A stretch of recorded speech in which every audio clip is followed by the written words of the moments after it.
نبی پر ایمان لانے کا تقاضا یہ ہے کہ نبی کے اعمال کی بھی پیروی کی جائے اور نبی کے اقوال اور ارشادات کی بھی کیا کی جائے، پیروی کی جائے۔ یہ نبوت پر ایمان لانے کے بعد یہ دونوں چیزیں لازم ہیں، یہ دونوں چیزیں کیا ہیں، لازم ہیں۔ اس آیت سے بطور فائدہ کے ایک دو باتیں اور بھی سمجھ لیں کہ جب اتباع اور اطاعت کا معنی یہ ہے کہ النبی کے اعمال کی بھی پیروی ہو اور نبی کے اقوال اور ارشادات کی بھی اطاعت اور فرما برداری لازم ہے، تو اس سے ایک بات سمجھ میں آ گئی کہ نبی کے ارشادات یا نبی کے اعمال یہ دونوں حدیث کہلاتے ہیں۔ اس لیے قرآن کے بعد ہمارے دین کے بنیادی ماخذ پہلا تو قرآن ہے، قرآن کے بعد دوسرا بنیادی ماخذ وہ احادیث رسول ہے، وہ احادیث، کیونکہ حدیث رسول کس کو کہتے ہیں کہ نبی صلی اللہ علیہ وسلم کے اعمال اور نبی صلی اللہ علیہ وسلم کے اقوال، آپ صلی اللہ علیہ وسلم نے جو کام کیے، جو افعال سر انجام دیے، ان کی بھی اتباع لازم ہے، اور نبی صلی اللہ علیہ وسلم نے جو اقوال اور ارشادات فرمائے ہیں ان کی پیروی بھی لازم ہے، اور اعمال اور اقوال دونوں یہ احادیث ہیں، یہ دونوں کیا ہیں، احادیث ہیں۔ تو اس آیت سے یہ مسئلہ بھی حل ہو گیا کہ قرآن کے بعد احادیث رسول بنیادی طور پر ایک مسلمان کے لیے احادیث رسول کی پیروی، ان پر عمل کرنا کیا ہے، لازم ہے۔ میں جو بات سمجھانا چاہتا ہوں وہ یہ ہے کہ دراصل ہمارے زمانے کے جو موجودہ زمانے کے منکرین حدیث ہیں، جو اپنے آپ کو اہل قرآن کہتے ہیں، جو اپنے آپ کو اہل قرآن کہتے ہیں، ان کا دعویٰ یہ ہے کہ دین کا ماخذ صرف قرآن ہے، دین کا ماخذ صرف کیا ہے، یعنی عمل پیروی صرف قرآن کی ہوگی، حدیث کی نعوذ باللہ وہ کہتے ہیں ضرورت نہیں ہے۔ ان کا نظریہ یہ ہے کہ نبی جو ہوتا ہے نعوذ باللہ ان کے نظریے کے مطابق نبی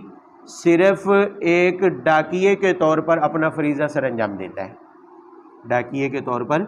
جس طرح ڈاکیہ کسی کا خط لے کر، پیغام لے کر دوسرے تک پہنچا دیتا ہے، اب اس خط کو، پیغام کو پڑھنا سمجھنا وہ اس کی ذمہ داری ہے جس کو وہ خط لکھا گیا ہے،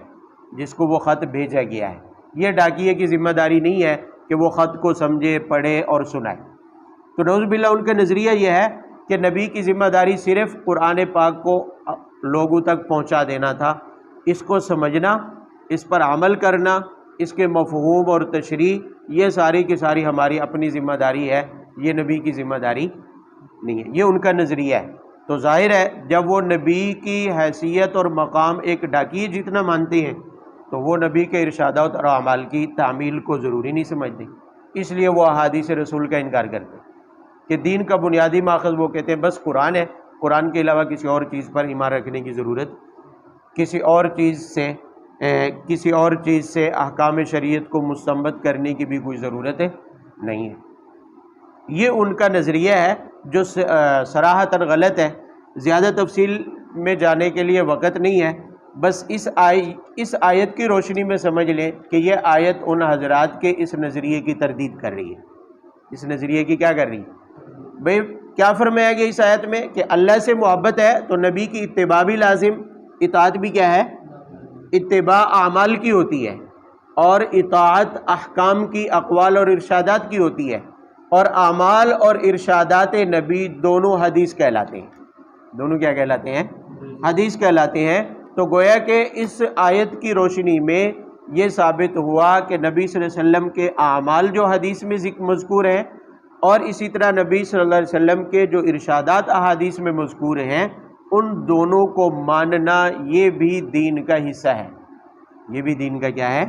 حصہ ہے۔ اور دین اسلام کے بنیادی ماخذ میں قرآن کے بعد دوسرا بنیادی ماخذ وہ کیا ہے، احادیث رسول ہے۔ تو ہمارے نزدیک نعوذ باللہ نبی کی حیثیت ڈاکیے کی نہیں ہے بلکہ معلم قرآن کی ہے، معلم،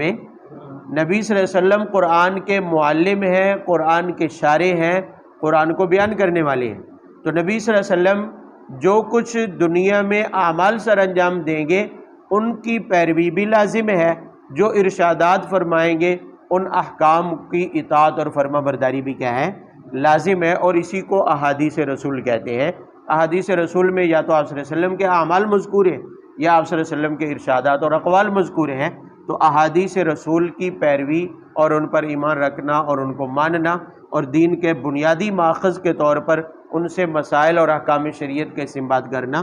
یہ بھی کیا ہے، ضروری ہے، اور یہ بھی قرآن سے ثابت ہے۔ تو کوئی اہل قرآن بھی تبھی ہو سکتا ہے جب قرآن کی اس آیت پر کیا رکھتا ہو، ایمان رکھتا ہو، اس آیت پر عمل رکھتا ہو۔ تو ظاہر ہے قرآن پر عمل ہی تبھی ہو سکتا ہے جب احادیث پر ایمان ہو، جب احادیث پر کیا ہو، ایمان ہو، ورنہ تو اہل قرآن کا دعویٰ بھی محض کیا ہوگا، جھوٹا۔ بھئی اہل قرآن تو تبھی بنیں گے نا جب قرآن پر ایمان ہو۔ تو یہ قرآن ہے، اور قرآن یہ کہہ رہا ہے کہ نبی کے اعمال بھی اور اقوال بھی کیا ہیں، قابل عمل ہیں، بلکہ ان پر عمل کرنا کیا ہے، ضروری ہے۔ اگر اللہ سے محبت کا دعویٰ ہے تو نبی کے اعمال اور اقوال ماننے پڑیں گے۔ تو جب قرآن یہ حکم دے رہا ہے تو جو نبی کے اعمال اور اقوال احادیث میں جو آئے ہیں ان کا انکار کرے گا، ان پر ایمان نہیں رکھے گا یا ان پر عمل نہیں کرے گا، تو وہ قرآن کی اس آیت کا بھی کیا ہوا، منکر۔ تو در حقیقت وہ منکر حدیث ہی نہیں بلکہ وہ منکر قرآن ہو جائے گا۔ پھر بھی وہ دعویٰ کرے کہ میں اہل قرآن ہوں، تو اس کا یہ دعویٰ محض فراڈ، فریب اور دھوکے کے سوا اور کچھ نہیں۔ تو بہرحال ایک تو یہ بات معلوم ہوگی۔ دوسرا، اس آیت سے ہمارے لیے، اہل اسلام کے لیے بھی اس میں تنبیہ ہے، ہمارے لیے مسلمانوں کے لیے بھی اس میں کیا ہے، تنبیہ ہے۔ فرمایا کہ اگر اللہ سے محبت کا دعویٰ ہے، ظاہر ہے میرا آپ کا ہر مسلمان کا کیا ہے، اللہ سے محبت کا دعویٰ ہے، ہر ایک مسلمان کو اللہ سے محبت ہونی بھی چاہیے اور ہے بھی صحیح، لیکن اس محبت کے تقاضے پر ہم عمل پیرا نہیں ہوتے۔ محبت کا تقاضا کیا ہے کہ نبی کی مکمل پیروی کی جائے، یعنی اعمال اور کردار بھی نبی والے اور ارشادات بھی نبی کے مانے جائیں، تو گویا نبی کی سنتوں، نبی کے طریقے، نبی کے تمام طریقوں پر عمل کرنا، یہ اس محبت کا تقاضا ہے جو اللہ رب العزت سے ہمیں ہے۔ بات سمجھ آ رہی ہے؟ تو ظاہر ہے جب نبی سے محبت کا دعویٰ ہے اور یہ محبت ہمارے ایمان کا حصہ ہے، تو پھر اللہ رب العزت کی ذات سے بھی محبت ہے، تو ان دونوں محبتوں کا تقاضا یہ ہے کہ نبی صلی اللہ علیہ وسلم کے کردار کو، اعمال کو اپنی زندگی میں جگہ دی جائے۔ اب سمجھ آئیے؟ بھئی دعویٰ تو ہو محبت کا، لیکن نبی کی سنت جو لباس میں ہے وہ ہمیں قابل قبول نہ ہو۔ دعویٰ تو ہو نبی کی سنت کا، لیکن شادی اور غمی کے موقع پر نبی کے طریقے ہمیں پسند نہ ہوں، شادی اور غمی کے موقع پر ہم اپنے طریقے چلائیں۔ نبی سے اور اللہ کی ذات سے محبت کا دعویٰ تو ہو، لیکن تجارت میں، کاروبار میں ہم اپنے طریقوں پر عمل پیرا ہوں، نبی کے بتائے ہوئے طریقوں پر عمل پیرا نہ ہوں، تو یہ پھر اللہ سے محبت کے تقاضے کے خلاف ہے، اللہ سے محبت کے دعوے کے یہ کیا ہے، خلاف ہے۔ اگر اللہ اور اس کے رسول سے محبت کا دعویٰ ہے تو پھر اس کا تقاضا تو ہے کہ پیروی کی جائے، اطاعت کی جائے، نبی صلی اللہ علیہ وسلم کی سنتوں کو، ان کے طریقوں کو اپنی زندگی کے اندر کیا ہے، جگہ دی جائے۔ تو اس آیت کی روشنی میں یہ دو باتیں معلوم ہوئی، ایک یہ کہ قرآن کے بعد احادیث رسول پر بھی ایمان رکھنا ضروری ہے، جس طرح قرآن دین کا بنیادی ماخذ ہے، اسی طرح احادیث رسول بھی دین کا کیا ہے،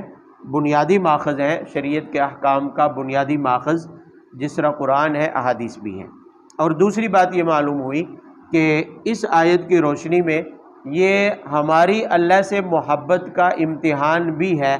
ہم سے یہ آیت گویا کہ یہ تقاضا کر رہی ہے کہ اللہ سے محبت کا تقاضا یہ ہے کہ اس کے نبی کے اعمال کی پیروی کی جائے، نبی کی سنتوں اور ان کے طریقوں کو اپنی زندگی میں کیا ہے، جگہ دی۔ تو بہرحال بنیادی طور پر میں نے عرض کیا کہ چونکہ نصارہ کا وفد بھی اسی اللہ کی محبت کے تقاضے پر انہوں نے کہا تھا کہ ہمیں اللہ سے محبت ہے، اس دعوے کے اوپر بنیادی طور پر انہیں دعوت دی جا رہی ہے۔ جب اللہ سے محبت ہے تو اس کا تقاضا یہ ہے کہ اس کے رسول کی اتباع کی جائے، آخری پیغمبر کے احکامات کی اطاعت کی جائے، تو لہٰذا اللہ سے تمہاری محبت کا یہ دعویٰ بھی سچ تب ہوگا جب تم آخری پیغمبر پر کیا ہے، ایمان لاؤ۔ اگر لے آؤ گے تو انعام کیا ہوگا، واللہ غفور حلیم، اللہ رب العزت کفر سمیت، شرک سمیت تمہارے تمام گناہوں کو کیا کریں گے، معاف کر دیں گے، اور رحیم، اللہ رب العزت نہایت مہربانی والا معاملہ فرمائیں گے۔ اور اگر اس کے برعکس ہوا، اور اگر اس کے یعنی فَإِن تَوَلَّوْا، اگر وہ اعراض کریں، یعنی اللہ سے محبت کے اس تقاضے سے وہ اعراض کرے اور نبی صلی اللہ علیہ وسلم کی اتباع اور اطاعت پر ایمان نہ رکھیں، تو فرمایا ان اللہ لا يحب الکافرین، پھر اللہ رب العزت کو بھی ایسے منکرین پسند نہیں ہے، ایسے منکرین، یعنی اگر محبت کے تقاضے پر عمل کریں گے، نبی کی اتباع اور اطاعت کریں گے تو یحببکم اللہ،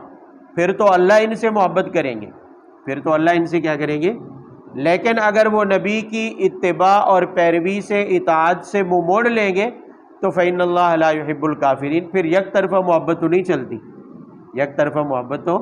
نہیں چلتی۔ جب یہ اپنی محبت کے تقاضے پر عمل نہیں کریں گے تو لا يحب الکافرین، پھر اللہ کو بھی ان کی کوئی پرواہ نہیں ہے، اللہ بھی ایسے منکروں سے محبت نہیں رکھتا۔